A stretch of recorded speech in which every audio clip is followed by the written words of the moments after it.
আসসালামু আলাইকুম ভিউয়ার্স, কেমন আছেন সবাই? আজকে আপনাদের সাথে যে প্রোডাক্টটি নিয়ে আলোচনা করব সেটা আপনারা স্ক্রিনে দেখতে পাচ্ছেন। এটি হচ্ছে শুক্র সঞ্জীবনী মোদক। যারা যৌন দুর্বলতার জন্য, সহবাসের সময় বাড়ানোর জন্য বিভিন্ন ধরনের মেডিসিন খেয়েছেন, কাজ হচ্ছে না, তাদের জন্য আজকের এই ভিডিওটি খুবই গুরুত্বপূর্ণ।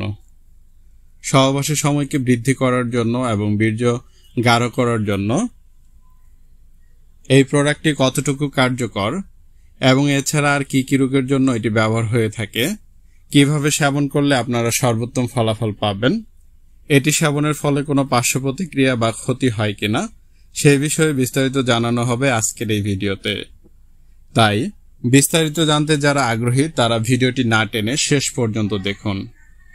নিয়মিত যারা স্বাস্থ্য এবং ওষুধ বিষয়ক বিভিন্ন পরামর্শ এবং টিপস পেতে চান তারা আমাদের চ্যানেলটি সাবস্ক্রাইব করে রাখুন। আর যারা ইতিমধ্যে চ্যানেলটি সাবস্ক্রাইব করে রেখেছেন তাদেরকে অসংখ্য ধন্যবাদ। শুক্র সঞ্জীবনী হালুয়াটির প্রস্তুতকারী এবং বাজারজাতকারী কোম্পানি হচ্ছে MM আয়ুর্বেদিক। এটি একটি আয়ুর্বেদিক হালুয়া। কোম্পানি ইহার উপাদান হিসেবে উল্লেখ করেছে জায়ফল, পিপুল, দারচিনি, এলাচ এবং অন্যান্য উপাদান প্রয়োজন মতো। এছাড়াও এটি বাংলাদেশ জাতীয় আয়ুর্বেদিক ফর্মুলারি প্রস্তুত হয়ে থাকে। কোম্পানি ইহার কার্যকারিতা হিসেবে উল্লেখ করেছে শুক্রপাত ও বলক্ষয় প্রশমক, শুক্র স্তম্ভক এবং বলবীর্য বর্ধক। সহবাসের সময় যারা একদমই সময় পান না তাদের জন্য এটি কার্যকরী। সহবাসের সময়কে বৃদ্ধি করতে এটি সাহায্য করে, বলক্ষয় দূর করতে এটি সাহায্য করে, শুক্র স্তম্ভক হিসেবে কার্যকরী। এবার ইহার সেবন বিধি বা সেবন মাত্রা সম্পর্কে জেনে নিন।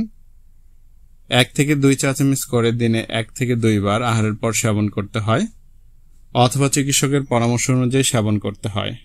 এটি সেবনের পরে দুধ অথবা মধু সেবন করলে উত্তম ফলাফল পাওয়া যায়। পার্শ্ব প্রতিক্রিয়া। কোম্পানি এটির পার্শ্ব প্রতিক্রিয়া সম্পর্কে কোনো তথ্য উল্লেখ করেনি। সতর্কতা। অপ্রাপ্ত বয়স্কদের ক্ষেত্রে এটি সেবন সম্পূর্ণ নিষেধ। বিশেষ সতর্কতা।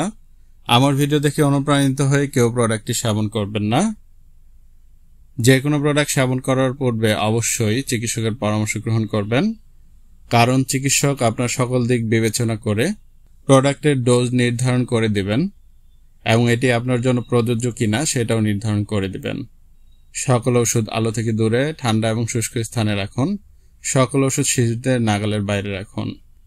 ভিডিওটি ভালো লাগলে লাইক, কমেন্ট এবং শেয়ার করার মাধ্যমে বন্ধুদের জানার সুযোগ করে দিন। ধন্যবাদ।